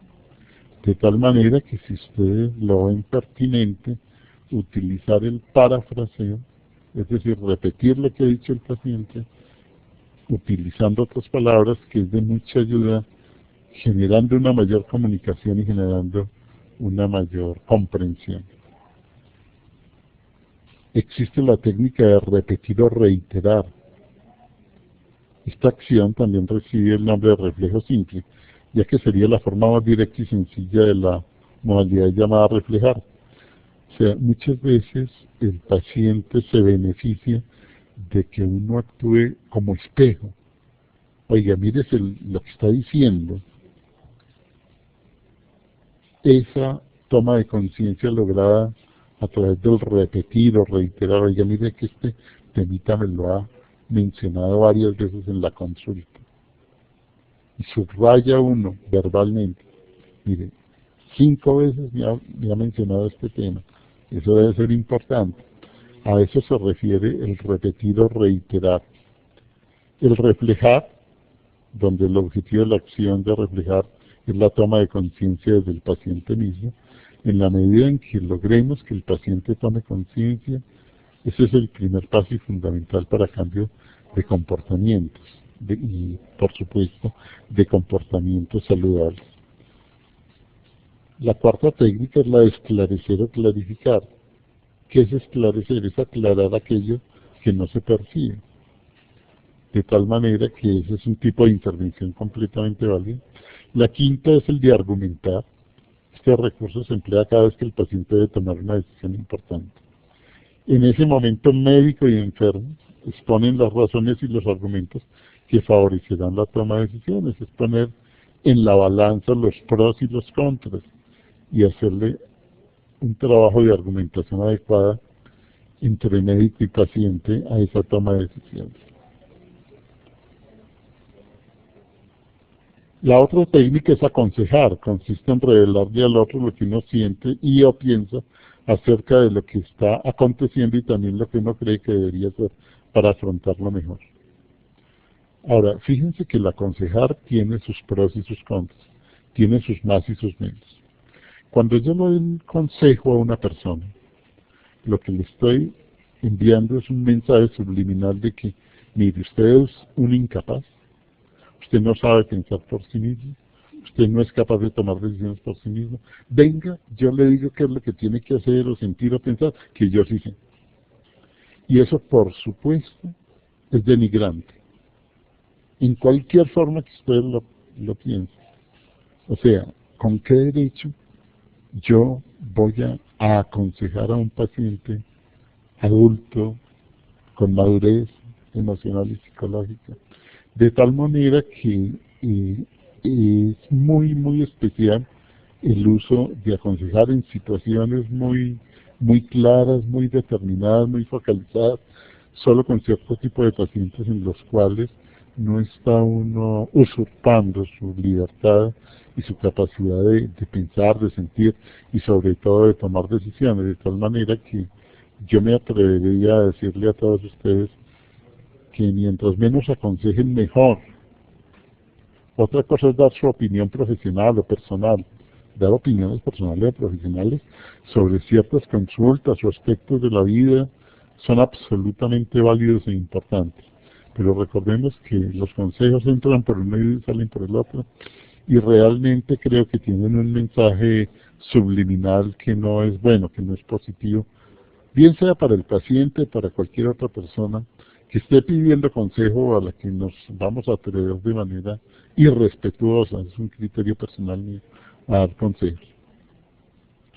Entonces, en cuanto a los aspectos psicoterapéuticos de la entrevista médica, recordemos fundamentalmente que esa entrevista médica no nos va a rendir resultados solamente para lograr un mejor diagnóstico, proponer un mejor plan de tratamiento y lograr un mejor pronóstico. También tiene una función psicoterapéutica muy, muy importante. Definitivamente, si ustedes me permiten la expresión, igual que para atender un niño no necesariamente necesita un pediatra, o para atender a una mujer embarazada no necesariamente necesita un ginecobstetra, para atender a una persona con problemas emocionales no necesariamente necesita un psiquiatra o un psicólogo. Y yo creo que aquí la acción adecuada y oportuna de un médico general o de una enfermera va a ser de muchísima ayuda. Sabemos que el 80% de los problemas emocionales y mentales pueden recibir mucho beneficio con una intervención adecuada a través, por ejemplo, de una entrevista médica. Les cito un ejemplo. La Organización Mundial de la Salud tiene claramente definido que de cada 100 pacientes que van a consulta externa con médico general, 26 el 26% van por problemas emocionales o mentales que además en la mayoría de los casos no se diagnostican a tiempo y de forma adecuada. De tal manera que las acciones que puede tomar de manera positiva cualquier profesional de la salud, pero en especial médicos generales, enfermeras o médicos de otras especialidades distintas a la psiquiatría es muy importante. Y hay estudios muy claros y fehacientes que demuestran que la entrevista médica bien hecha ejerce efectos psicoterapéuticos. El conocimiento de estos efectos contribuirá a optimizarlos e incluso a planificarlos para mejorar la calidad del ejercicio profesional. La entrevista médica puede ser un espacio y un tiempo personales durante el cual el centro del interés sea la persona del paciente. El paciente puede sentirse importante, respetado y sus opiniones validadas por el médico como figura de autoridad. La cooperación entre el médico y el paciente brinda seguridad y protección. El paciente puede sentirse tranquilizado y ayudado, es decir, contenido emocionalmente. La necesidad de relatar lo que le sucede de un modo inteligible funciona como un principio ordenador que disminuye las confusiones y por lo tanto la angustia. El médico pone orden en el universo del enfermo al establecer un orden de prioridades de los problemas a resolver y también se hace cargo de dirigir la secuencia de las diversas acciones que se llevarán a cabo.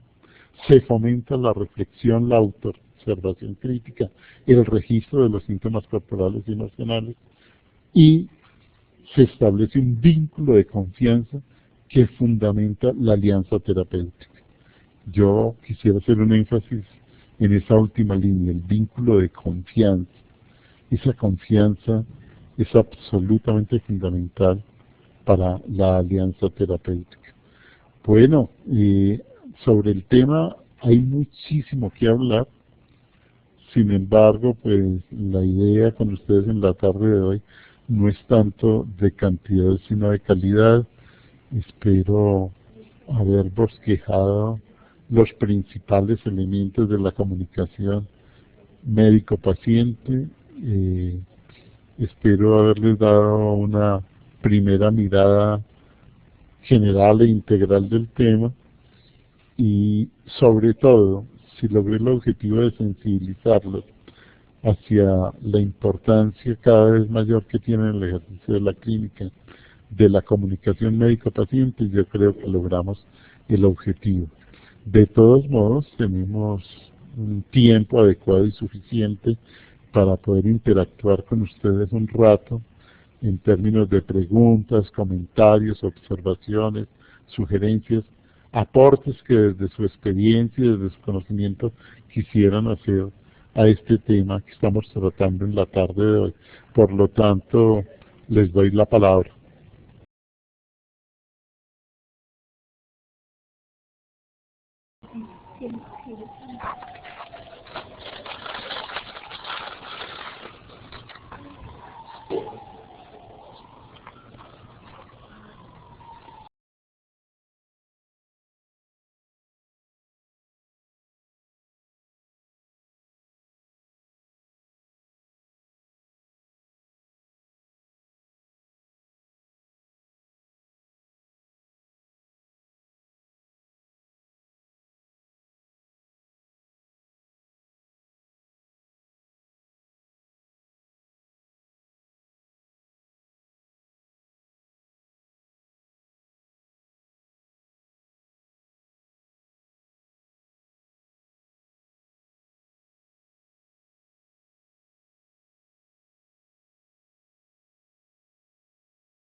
Formula La primera pregunta la formula la doctora Carmen Clavijo. Dice, quisiera preguntar qué son las relaciones paralelas. Recordemos que estamos hablando de comunicación en la clínica, y la comunicación en la clínica, un aspecto importante tiene que ver con esas relaciones que se dan entre colegas y entre profesionales, lo que llaman equipos interdisciplinarios o multidisciplinarios. Y muchas veces se dan esas comunicaciones o relaciones paralelas que llegan al paciente, llegan a la familia, cada uno por su lado. El médico con su mensaje, con sus recomendaciones, con sus mensajes educativos, con su esquema de tratamiento. Y paralelo a eso, la enfermera con su cuento. Y de pronto la terapeuta ocupacional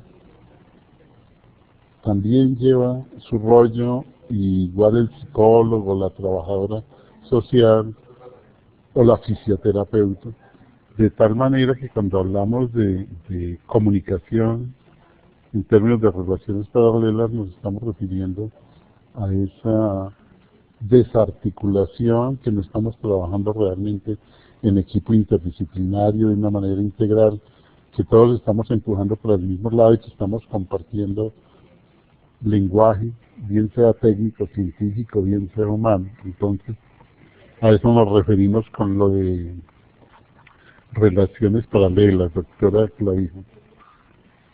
La doctora Silvia Uribe nos plantea que hoy en día se objeta como barrera de comunicación el uso de la historia clínica sistematizada y la limitante del tiempo de consulta. ¿Cómo cree usted, doctor, que se pudieran vencer dichas barreras en favor de la relación personal, paciente y familia? Sí, Silvia, tú tienes razón, pero creo que son temores infundados. ¿Cuál es mi planteamiento desde el punto de vista ético y filosófico? Las cosas no son ni buenas ni malas, depende del uso que hagamos de ellas. Por ejemplo, ¿un revólver es bueno o malo? Ni bueno ni malo. Yo lo puedo utilizar para asesinar o para defenderme. Con la tecnología pasa exactamente lo mismo, bien sea una historia clínica sistematizada o el uso de TICs en general para hacer telemedicina o para hacer cualquiera de las actividades que la tecnología nos lo permite. La tecnología en sí misma no es buena ni mala.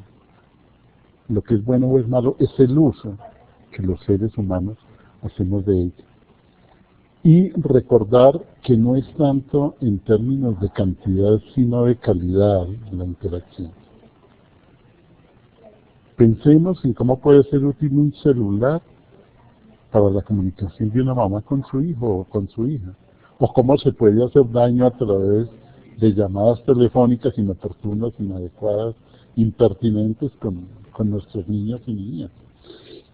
En medicina y en la práctica clínica pasa exactamente lo mismo. O sea, cómo lograr utilizar la tecnología de una manera eficiente y adecuada, sin perder ya no solamente la calidad, sino la calidez de la relación humana que se da en la interacción clínica y en la relación médico-paciente. Entonces, en términos generales, no es desanimar a utilizar la tecnología. Yo creo que es muy útil, que es muy pertinente, que muchas personas se benefician de ello. De hecho, hay personas con problemas y trastornos mentales que se les facilita muchísimo más la telepsiquiatría a ir a una consulta porque le tiene miedo ir a una clínica psiquiátrica, o le da pereza ir a un consultorio porque tiene fobia social y eso le impide pedir una cita o tener una entrevista, o porque tiene una agorafobia que le impide coger el metro, coger el transporte público para desplazarse por la ciudad e ir a una consulta con cualquiera de ustedes. Entonces, recordemos que no hay enfermedades sino enfermos, y que cada enfermo tiene su propio estilo de responder a estas cosas, y yo me atrevo a decir que si bien no todo el mundo se beneficia de estas tecnologías, la mayoría de ellos sí las utilizamos bien, y hay un pequeño porcentaje en el cual nos tenemos que devanar los sesos como profesionales de la salud para buscar métodos alternativos para darles una atención adecuada a sus problemas. No sé, doctora Silvia, si con eso más o menos aclaro por lo menos mi posición personal. Esta otra es... ya. Y aclara la doctora Carmen Clavijo que en su siguiente pregunta de cuál es la relación que se debe dar en la enfermedad renal crónica, que no es realmente renal crónica, sino en la enfermedad crónica. Recordemos que un paciente con una enfermedad crónica y sobre todo enfermedades crónicas no transmisibles son personas que llevan mucho tiempo bajo atención de los servicios de salud, que han tenido tiempo de alguna manera hacerse a la idea de todo lo que implica su enfermedad y las consecuencias de esta, que ha tenido mucha interacción con el sistema de salud y con los profesionales de salud, y que no se está viendo amenazado, por lo menos de manera inminente, y como que tenga peligro su vida. La implicación de la cronicidad es que permite una relación de comunicación con su médico tratante de una manera diferente, más pausada, con énfasis en aspectos distintos a los que tiene una atención en urgencias o una atención de paciente agudo, que por su cuadro clínico exige intervenciones muy puntuales y muy rápidas. Por lo tanto, el manejo del paciente crónico en cualquiera de las enfermedades crónicas que conocemos debe tener más pausa, más tranquilidad, el aprovechar mucho mejor el tiempo, el ser más extensivos y sobre todo el proponerse metas más a mediano y largo plazo, cosa que no es posible cuando se está atendiendo a pacientes en emergencias o pacientes con casos agudos. Hay otra pregunta de ¿qué es la psicoeducación? En psiquiatría cada vez adquiere mayor importancia el tema de psicoeducación. Hay muchos estudios a nivel nacional e internacional ya que nos muestran que mientras más sepan los pacientes y los familiares de los pacientes de su problema o trastorno mental, de su origen, de su tratamiento y de su pronóstico, muchísimo mejor. Entonces, hay un nicho, hay un grupo de pacientes en la población general que se benefician cuando están en tratamiento psiquiátrico de salud mental de psicoeducación. El poder entender que una depresión mayor no es un problema de la voluntad, que eso tiene determinantes genéticos importantes y que tiene desencadenantes importantes en el medio ambiente, que no es simplemente por capricho, porque tienen una personalidad muy débil o porque es falta de carácter, como muchas veces piensan los mismos pacientes o sus familias, cuando ellos saben que es un trastorno fundamentalmente neurológico, que tiene origen en las neuronas y en las sinapsis y en las sustancias químicas que actúan en la sinapsis. Esos elementos, además de bajar angustias, ansiedades y temores, permiten lograr que tanto los pacientes como las familias se enganchen más fácilmente en un tratamiento adecuado a mediano y largo plazo, y entonces que haya una mayor adherencia al tratamiento y mayor colaboración tanto de los pacientes como de los familiares.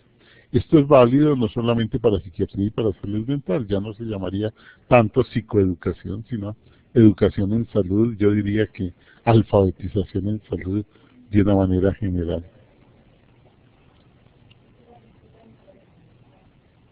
Hay otra pregunta que es ¿cómo se puede mejorar la comunicación no verbal?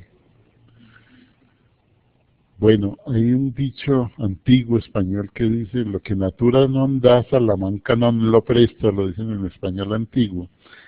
El sentido de esa frase española es que eso tiene muchísimos elementos de la naturaleza del ser humano. se nace con rasgos de carácter y se desarrollan rasgos de personalidad que facilitan que la persona sea más comunicativa o más aislada, más introvertida. Por lo tanto, hay un componente biológico, genético, hereditario, que predispone a que las personas sean más comunicativas o no, y eso hay que tenerlo en cuenta. Ahora, esa predisposición biológica se puede acrecentar, se puede aumentar, se puede fomentar a través de la educación que se recibe, especialmente en la familia y en la escuela, en los primeros años de la vida, de tal manera que esa persona pueda llegar a ser mucho más expresiva, valga la pena decirlo de manera tajante, mucho más comunicativa, y eso está muy determinado por la cultura en la que se vive y por la familia en la que crecemos y aprendemos, de tal manera que el enseñarle, sobre todo con el ejemplo y con el refuerzo positivo a nuestros niños y niñas, a expresarse cada vez más integralmente y mejor, tanto verbal como preverbalmente, va a ser de mucha ayuda en ese sentido. De tal manera que, para resumir, hay personas a las que se les facilita más la comunicación preverbal. Pónganse a pensar ustedes, actores o personas dedicadas al teatro. Pero, indudablemente, son rasgos que se pueden perfeccionar y que se pueden adquirir y se puede hacer educación sobre el tema. Hay otra pregunta que debe hacer el médico cuando el paciente le pregunta sus datos personales. Para eso está dada la importancia del encuadre en la consulta. Estos son mensajes que no son tanto verbales de discursos, sino preverbales. La actitud, ya hemos hablado que es muy importante, y el profesional con una actitud cálida, serena, tranquila, pero seria, y valga la pena decirlo, muy profesional, pone en sintonía al paciente o a la familia para que no se aventuren a meterse en temas personales que no son pertinentes a la consulta y al ejercicio profesional. Obviamente tener en cuenta que si ustedes ante la primera solicitud de dar información personal, la segunda va a ser más difícil, de tal manera que son comportamientos o conductas que se deben controlar de una manera cálida, sencilla, tranquila, sin escándalo, sin regañar, sin tornarse agresivos, pero que no se debe dar pie para que esos comportamientos se den en la comunicación médico-paciente.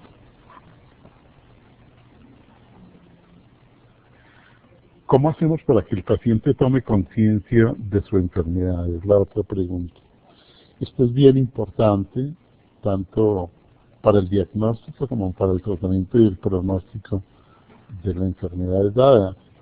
Y es fundamentalmente clave. Sabemos por estudios realizados en otros países que para lograr cambios comportamentales en salud hay que pasar por 4 etapas. Y la primera etapa es la toma de conciencia, preintención. Hay un modelo de psicología social aplicada a salud que se llama el modelo de Prochaska y Clemente, que dice que hay que pasar por la preintención, intención, acción y mantenimiento de las acciones. La preintención es toma de conciencia. Perdemos el tiempo y la plática si intentamos saltarnos alguna de esas etapas. Por lo tanto, buena parte de nuestro trabajo inicial en la interacción médico-paciente es buscar la manera adecuada de lograr que ese paciente tome conciencia de su enfermedad. Y la metodología es la que hemos venido comentando durante la tarde. Es la empatía, permitir la catarsis, no tener solamente calidad en la interacción médico-paciente, sino también calidez humana, y permitir que la persona exprese. Generalmente, si se le da el tiempo y el espacio, la persona termina contando lo que nos tiene que contar, y a través de ese diálogo, de esa comunicación, de esa relación médico-paciente o enfermera-paciente, se logra que la persona, al verbalizar lo que siente, al oírse decir en voz alta lo que está verbalizando, y al expresárselo a otra persona que lo maneja de manera adecuada, de manera más o menos rápida, logra conciencia de su problema de salud, o de su trastorno, o de su enfermedad mental. Hay una pregunta muy general que es cómo realizamos una buena entrevista médica. Pues sería como el resumen de todo lo que hemos trabajado durante la tarde, es poner en práctica todas estas recomendaciones, pero en términos generales hay dos recomendaciones desde la antropología médica que son fundamentales y que yo creo que resumen de manera muy linda lo que se debe aplicar en estas entrevistas. Son dos términos, ojalá los memoricen: acoger y reconocer. Entonces, tener capacidad de acogida, de brazos abiertos, de ojos abiertos, de oídos abiertos, de escucha, de observación, y que el paciente se sienta acogido, que no se sienta rechazado, que no se sienta en un medio hostil, tanto físico como emocional. Y la segunda, reconocer, independientemente de lo que pensemos o sintamos nosotros, ser muy respetuosos del paciente. Tener muy claro que no somos poseedores de la verdad, que hay otras opciones, que hay personas que sienten y piensan diferente a nosotros, y reconocer y validar lo que la otra persona nos está comunicando, nos está compartiendo, de tal manera que el acoger y el reconocer, poniendo en práctica la catarsis y la empatía, serían elementos fundamentales a la entrevista médica, aunados con toda la técnica semiológica que hemos aprendido desde los primeros semestres de la carrera.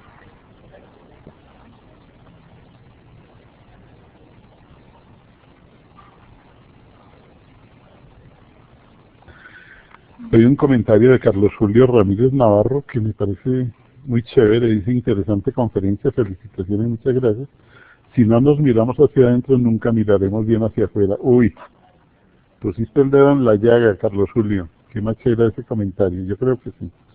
Yo creo que esto tiene que partir desde la experiencia personal, desde la autoconciencia, desde el reconocerse uno para poder. Mejor dicho, lo voy a decir de una manera muy sencilla: nadie da lo que no tiene. De tal manera que si yo no soy consciente de las cosas, si yo no tengo la seguridad y tranquilidad suficiente, si yo ando emproblemado, alborotado, conflictualizado, no puedo dar, así de sencillo, y si intento darlo termino haciéndolo mal. De tal manera que ese comentario, Carlos Julio, bienvenido, y creo que pusiste el dedo en la llaga. ¿Hay otra pregunta desde EPS, Sam? Debe ser Luis Cristóbal Yáñez Lozano, de pronto. Dice: doctor, ¿qué pautas manejar con un usuario inadherente a la diálisis que desempeña un alto cargo en la rama judicial, puesto que acudir a un familiar podría ser interpretada como violación de la confidencialidad, y se agotaron ya las intervenciones con el equipo multidisciplinario de la unidad renal directamente con el paciente? Gracias. Bueno, tienes toda la razón, o sea, no siempre, no somos dioses, no siempre somos capaces. Eso de MD, que mucha gente lee como medio Dios, eso no se aplica siempre. Hay casos que se nos salen de las manos. Sin embargo, el mensaje que te quiero dejar es que debe haber alguna alternativa que de pronto no se haya explorado. Muy seguramente, ante esos temores que se ven implícitos en tu comentario, en tu mensaje, debe haber problemas, de pronto alguna rasgos de personalidad de tipo paranoide, si hay esos temores de perder la capacidad de confidencialidad, de divulgar secretos, de que hayan represalias o dificultades. Yo me atrevería a pensar que el paciente debe tener, si no un trastorno de personalidad, por lo menos rasgos de personalidad que dificultan el manejo y el tratamiento. Por lo tanto, la indicación que yo te haría es la consulta la interconsulta con un buen psicólogo o un buen psiquiatra. Yo creo que hay que explorar ahí ese campo, yo creo que es por ahí el asunto. Bueno, a ver qué otra pregunta por acá, hay otros comentarios de la importancia del tema. Y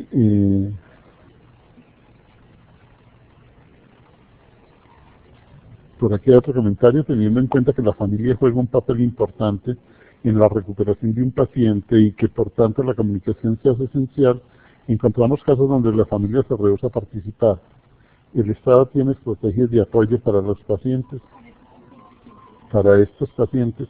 Es una pregunta bien interesante, porque yo creo que este abordaje no se puede dejar solamente en manos del médico, en manos de la enfermera, tiene que ser de todo el equipo de salud, pero además trascender del equipo de salud a toda la IPS y la EPS, a la estructura institucional, y por otro lado el Estado sí creo que tiene responsabilidades en ese sentido. Es muy poco lo que está haciendo el Estado en este campo. Hay algunas asociaciones de pacientes y familiares de pacientes que más por voluntad propia y por esfuerzo propio han ido creciendo y se han ido desarrollando en el país. Muy poco apoyo desde el sistema de salud y desde el Estado, de tal manera que yo creo que ese es un tema que hay que trabajar muy fuerte. Yo tengo la certeza, por mi experiencia y por convencimiento personal, que las familias siempre aparecen y siempre apoyan si no se sienten solas, si se sienten acompañadas. Si el Estado y la sociedad en general los deja afrontando el problema solos, la familia se pierde, claro, se cansan, se agotan tanto emocional como económicamente y por lo tanto terminan abandonando a sus pacientes crónicos, bien sea pacientes físicos o neurológicos o mentales. Por lo tanto, tu comentario y tu pregunta son muy válidos en el sentido que nos lleva a reflexionar que eso es un tema importantísimo que hay que trabajar, no solamente desde el ámbito clínico individual, que hay que manejarlo también desde el ámbito institucional y desde el sector salud. Hay otra pregunta de Ingrid. ¿Cómo actuar o sobrellevar un paciente que realice transferencia en las consultas de control en promoción y prevención sin dejar que nos afecte? Bueno, yo creo que esa pregunta es bien importante, además es bien frecuente. Cuando los pacientes o los familiares nos identifican con figuras de la niñez que les traen a nivel inconsciente buenos o malos recuerdos, es un tema complicado. Obviamente no se puede pretender que todas estas personas hagan psicoanálisis para poder entender el origen de su trauma y de las dificultades relacionales en este caso, pero sí es de muchísima ayuda que el profesional de la salud haga conciencia de eso. O sea, en la medida en que el profesional de la salud, bien sea médico o enfermero, haga consciente que esa agresión, que ese malestar, que esa dificultad que hay en la comunicación con el paciente, con el familiar, no es porque el paciente o el familiar sean malas personas o mala gente, o no es porque sea que lo esté personalizando con el profesional, con el médico o con la enfermedad. Solo hacer consciente eso ya le permite a uno no dejarse enganchar en esa problemática emocional inconsciente que hay y por lo tanto poderlo manejar de manera más adecuada.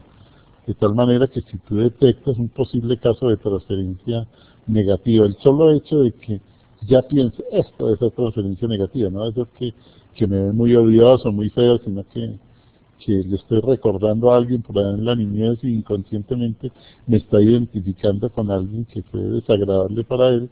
Entonces no es conmigo, no es con José Posada, médico psiquiatra, sino el conflicto en su inconsciente a nivel de recuerdos.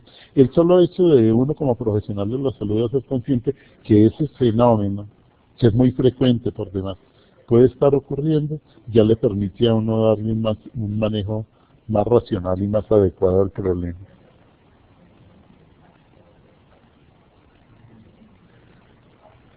La doctora Silvia Uribe: doctora, abusando de la confianza, me encantaría si fuera posible que nos dé unas ideas generales de cómo abordar de manera respetuosa el dar al paciente y a la familia nuevas noticias, por ejemplo, un nuevo diagnóstico de diabetes, hipertensión arterial, una gestación no esperada, por poner ejemplos de pacientes de nuestros programas. Yo creo que ahí tocas un problema bien importante y bien frecuente, Silvia, que yo lo generalizaría en términos de cómo dar malas noticias. Y realmente, lo digo por mí, no quiero generalizar, pero en mi formación de pregrado y de posgrado nunca me enseñaron cómo darle las malas noticias a los pacientes y a las familias de los pacientes. Pongamos un ejemplo concreto. Si yo tengo un hijo en Bogotá y tiene un accidente de tránsito y muere, ¿quién está capacitado para llamarme acá a Medellín y decirme, oiga, su hijo murió y murió de tal forma?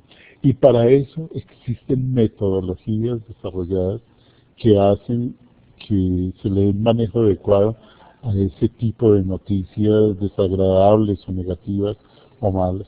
Y uno de los elementos fundamentales es la gradualidad. O sea, a la persona no se le puede llegar de sopetón con un anuncio, con una noticia de manera brusca.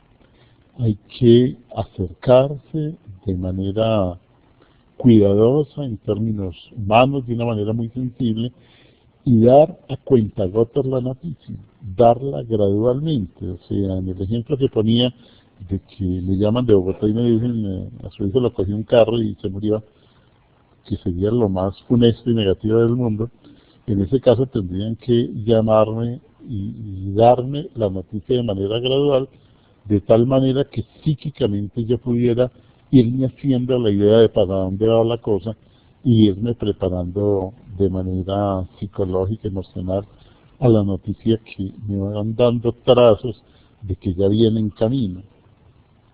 Oiga, mira, Juan Pablo, tu hijo, solía montar en bicicleta por la carretera La Calera y hacer ahí una pequeña pausa. Entonces yo me ubico acá.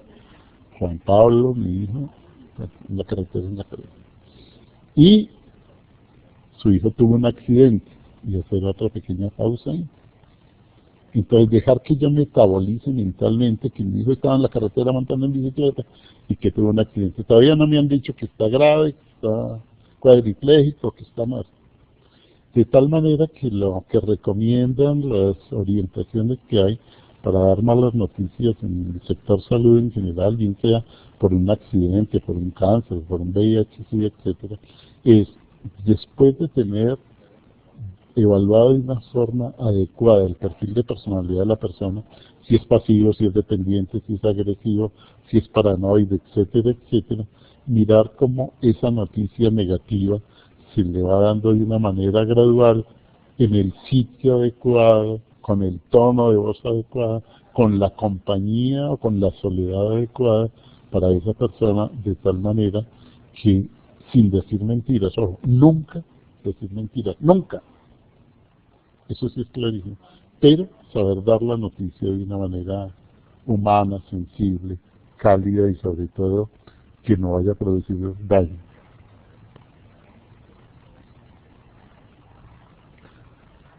Bueno, creo que hasta acá llegaron las preguntas. De verdad que les agradecemos mucho la participación. Les prometemos que la presentación debe quedar en la página para que lo bajen, supongo yo. Ahorita hablo con los organizadores, disponen de ella y les recomiendo, porque van a dejar en la página web, no los pude compartir con ustedes hoy, pero creo que es oportuno, es un pequeño video de unos 8 minutos ambientado en el tema del Mundial de Fútbol, o sea que estamos muy al día en la cosa, y es un video cómico, chistoso, agradable, entretenido, alrededor de una situación clínica con un médico, y que me gustaría ustedes pudieran observar los elementos de lo que hemos hablado del día de hoy en ese video. Creo que se lo van a gozar. Es un...